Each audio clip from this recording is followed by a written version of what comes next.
অন্যায় দীর্ঘদিন যাবৎ চলতে পারে না। সবথেকে বড় কথা হচ্ছে আজকে এলাকার 4টে সমস্যা থাকতেই পারে, আমি একজন কাউন্সিলর হিসেবে আমার এটা দায়িত্ব সেটা নজরদারি করা, সেটা হয়তো কখনো কম কখনো বেশি হয়। আজকে একটা রাস্তার সমস্যা, আমি রাস্তাটা ঠিক করলাম, হয়তো রাস্তার সমস্যার সঙ্গে সঙ্গে একটা লাইট পোস্টের সমস্যা এসে দাঁড়ালো। একটার পর একটা তো মানুষ করে, একসাথে তো সবকটা করতে, আমিও তো একটা মানুষ, আমারও এই প্রফেশনটা নতুন, আমারও ধরতে সময় লাগছে। সেটাকে ইস্যু ক্রিয়েট করে, মানে সেইটাকে সামনে দাঁড় করিয়ে পেছনে বিভিন্ন লোকেদেরকে, মানে এরকম লোকজন বলছে, তাদেরই লোকেজন বলছে যে অমুক ব্যক্তি আমাদের বস, আমাদের ভগবান, কারণ মদ খাওয়ার জন্য রাত্রেবেলা পয়সাটা উনি দেয়। রবিবার সন্ধ্যেতে ধুমধুমার ঘটনা কামারহাটি শ্রীপল্লীতে। হেনস্থার শিকার হয়েছেন স্বয়ং কামারহাটি পৌরসভার 28 নম্বর ওয়ার্ডের কাউন্সিলর শ্রীতমা ভট্টাচার্য। বাধ্য হয়ে তিনি দ্বারস্থ হন বেলঘড়িয়া থানার। কোন ঘটনার সূত্রপাত হয় এমন অনভিপ্রেত অভিজ্ঞতা জানালেন কাউন্সিলর তথা অভিনেত্রী নিজেই। ঘটনাটা অনেক বড়, অনেক দিন ধরে চলছে। আসলে এই যে একটা পল্লী, শ্রীপল্লী, এই পল্লীটায় এর আগে বহুবার বহু রকমভাবে অনেক কিছুই হয়েছে, যেটার অনেক আমি প্রোটেস্ট করতে গিয়ে আমাকে অনেকভাবে অপমানিত হতে হয়েছে। আমার সামাজিক কাজকর্ম তো হয়ই, এবং তার সঙ্গেও যেটা মানুষকে মানে প্রচুর কমপ্লেন আছে এদের এগেনস্টে, ইট চুরির কমপ্লেন আছে এদের এগেনস্টে, মানে শিল্পীদেরকে অপমান করা, তাদেরকে অত্যাচার করা, তাদের উপরে মারধর করা, সেটার কমপ্লেন আছে যে তারা অকারণে শিল্পীদের ওপরে অত্যাচার করেছে, মানে তাদের এলাকায় দাদাগিরি করে।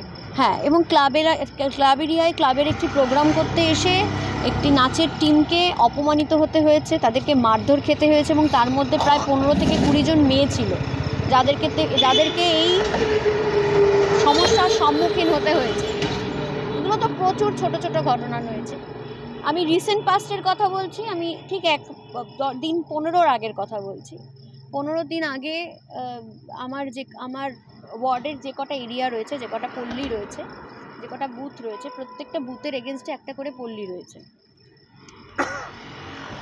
তো প্রত্যেকটা পল্লীর আন্ডারে তো কিছু সরকারি প্রপার্টি থাকে, গভর্নমেন্ট প্রপার্টি, মানে যেগুলো পল্লী কমিটির আন্ডারে থাকে বা পল্লী সেইগুলোর দেখভাল করে। সেটা কিছু পুকুর হতে পারে, কিছু জমি হতে পারে, যা কিছু হতে পারে। তো আমি সবসময় এদেরকে বলি সেটার একটা লিস্ট প্রপার যাতে আমাদের কাছে থাকে। কেন? কারণ হচ্ছে সেটা যাতে হঠাৎ করে বেদখল না হয়ে যায়, বা অনেক সময় আমরা দেখতে পাচ্ছি অনেক পুকুর ভরাট হয়ে যাচ্ছে, এই পুকুর ভরাট হতে হতে হতে হতে সেটা একটা জমিতে পরিণত হয়ে যাচ্ছে, সেই জমিটাই হয়তো মানে বেআইনিভাবে দখল হয়ে যাচ্ছে বা বিক্রি হয়ে যাচ্ছে। তো সেগুলো করা একটা প্রতিনিধি হিসেবে আমার কাজ, যে সেগুলোকে এক জায়গায় রাখা, যাতে পরবর্তীকালে সরকারিভাবে সেগুলোর রক্ষণাবেক্ষণ করা যায়।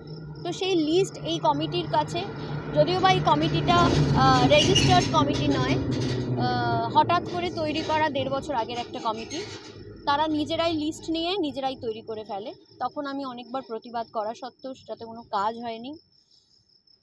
তারপরে অনেক কিছুই চলছিল। এই কমিটির প্রেসিডেন্টের নামে অনেক কমপ্লেন আছে, সেক্রেটারির নামে অনেক কমপ্লেন আছে, সেই সমস্ত কমপ্লেন কাউন্সিলরের কাছেও এসেছে। কাউন্সিলর যখন সেটার এগেনস্টে কোনো অ্যাকশন নিতে গেছে, কাউন্সিলরকে নয় অপমানিত হতে হয়েছে, নয় অপদস্থ হতে হয়েছে।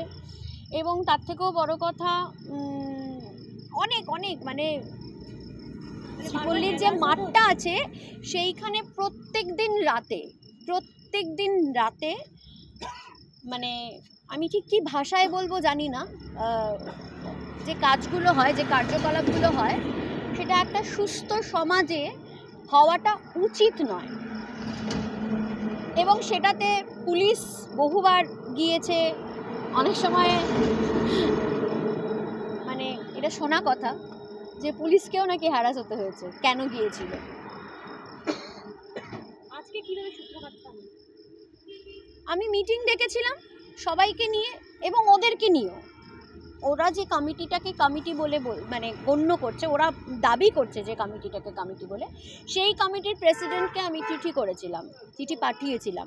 সেই চিঠিটাকে রিজেক্ট করে পল্লী কমিটির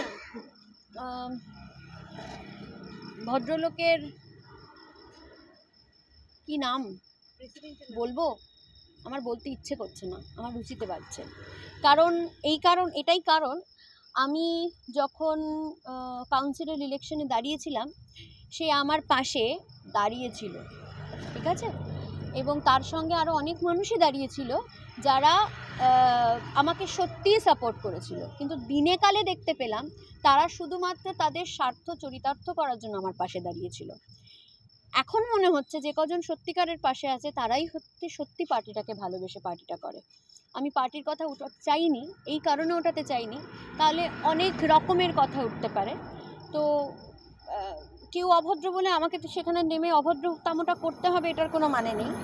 আমি প্রচণ্ডভাবে লিগাল ওয়েতে চেয়েছিলাম বিষয়টার সলিউশন হোক, কিন্তু ওরা কোনোভাবেই লিগালি সেটাকে করতে চায়নি। উল্টে যেটা করেছে সেটা হচ্ছে ইললিগালি প্রচুর কাজ করেছে, যেগুলোকে ওরা চেষ্টা করছে এটা দাবি করার যে আমরা যেগুলো ইললিগালি করছি সেগুলো ঠিক, এবং সেটার প্রচুর ভিডিও আমার কাছে আছে। কারণ আজকেই আমাকে যেভাবে হ্যারাস হতে হয়েছে, আমি যখন বলেছি প্রথমে এইটাই আসি যে পল্লী কমিটির চাবি তো প্রথম কথা খোলা হয়নি। তারা যখন চাবি খোলার কথা বলা হয়েছে, তিনি বিধায়কের নাম নিয়ে, যে পল্লী কমিটির সেক্রেটারি, সে বলেছে আমরা বিধায়কের সঙ্গে কথা বলেছি, চাবি বিধায়কের সঙ্গে কথা বলেই দেওয়া হবে। তারপরে যখন আমি বিধায়কের সঙ্গে যোগাযোগ করি, বিধায়ক বলে আমার সঙ্গে দীর্ঘ মাস যাবত এদের কোনো যোগাযোগই নেই, এদের সঙ্গে কমিউনিকেট হওয়া তো দূরের কথা।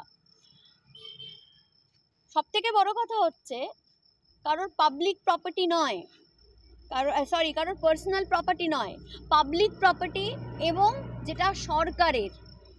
মানে সেটা এরকমও নয় যে একটা জায়গা খালি পড়ে আছে, হঠাৎ করে সেইটাকে কেউ কিছু করলো কেউ কিছু বললো না, বিষয়টা এরকম নয়। গভর্নমেন্ট প্রপার্টি, সেটার চাবি এইভাবে আটকে রাখাটা এখতিয়ারের বাইরে। এটা লিগালি কেউ এটা করতে পারে না।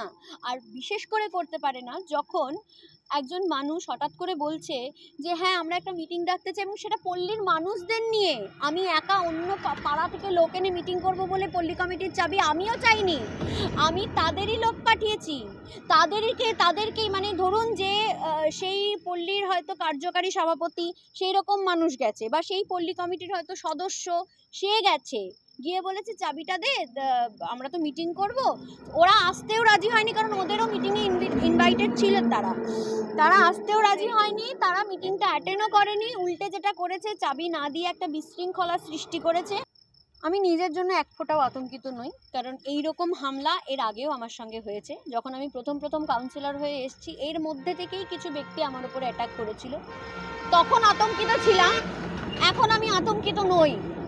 আমি শুধু এইটুকুই বলতে চাই যে আমি এলাকাটা নিয়ে আতঙ্কিত, কারণ আজকে কিছু মানুষ আছে যারা টাকা দিয়ে মুখ বন্ধ রাখার চেষ্টা করে পল্লীর মানুষদের।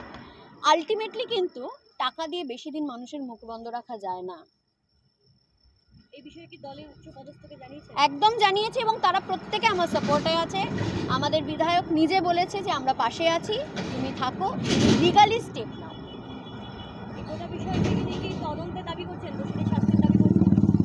যদি হয় তাহলে আমি খুব খুশি হব, কারণ একটা অন্যায় দীর্ঘদিন যাবৎ চলতে পারে না। সবথেকে বড় কথা হচ্ছে আজকে এলাকার 4টে সমস্যা থাকতেই পারে, আমি একজন কাউন্সিলর হিসেবে আমার এটা দায়িত্ব সেটা নজরদারি করা, সেটা হয়তো কখনো কম কখনো বেশি হয়। আজকে একটা রাস্তার সমস্যা, আমি রাস্তাটা ঠিক করলাম, হয়তো রাস্তার সমস্যার সঙ্গে সঙ্গে একটা লাইট পোস্টের সমস্যা এসে দাঁড়ালো। একটার পর একটা তো মানুষ করে, একসাথে তো সবকটা করতে, আমিও তো একটা মানুষ, আমারও এই প্রফেশনটা নতুন, আমারও ধরতে সময় লাগছে। সেটাকে ইস্যু ক্রিয়েট করে, মানে সেইটাকে সামনে দাঁড় করিয়ে পেছনে বিভিন্ন লোকেদেরকে, মানে এরকম লোকজন বলছে, তাদেরই লোকেজন বলছে যে অমুক ব্যক্তি আমাদের বস, আমাদের ভগবান, কারণ মদ খাওয়ার জন্য রাত্রেবেলা পয়সাটা উনি দেয়। এই ধরনের কথাবার্তা তো আমি তো কাউকে মদের টাকা দিতে পারবো না। আর আমার সঙ্গে যেই মানুষগুলো থাকে তারা কেউ এটা বলবে না যে দিদি আমার জন্য রাত্রেবেলা মদের বোতল কিনে আনে বা মদের টাকা দেয়। আমার কাছে অত টাকা নেই, যেইটুকু টাকা মানুষের কাছ থেকে পাই সেটা মানুষের সেবায় লাগাই। কারণ প্রত্যেকটা মানুষের তো একটা লিমিট আছে, সেই লিমিটটার বাইরে গিয়ে কিছু করা সম্ভব নয়। তাই এলাকার মানুষের সহযোগিতা, যারা ফাইন্যান্সিয়ালি স্ট্রং তাদের সহযোগিতা এলাকার কোনো ভালো কাজ করতে গেলে লাগে, এটা অস্বীকার করার কোনো জায়গা নেই। কিন্তু সেটা আমি আমার স্বার্থ চরিতার্থ করতে লাগাচ্ছি নাকি সেইটা আমি মানুষের সেবায় লাগাচ্ছি, সেইটা আমি কোনো একটা ভালো কাজে লাগাচ্ছি, সেটা ম্যাটার করে। এই সময় ডিজিটাল।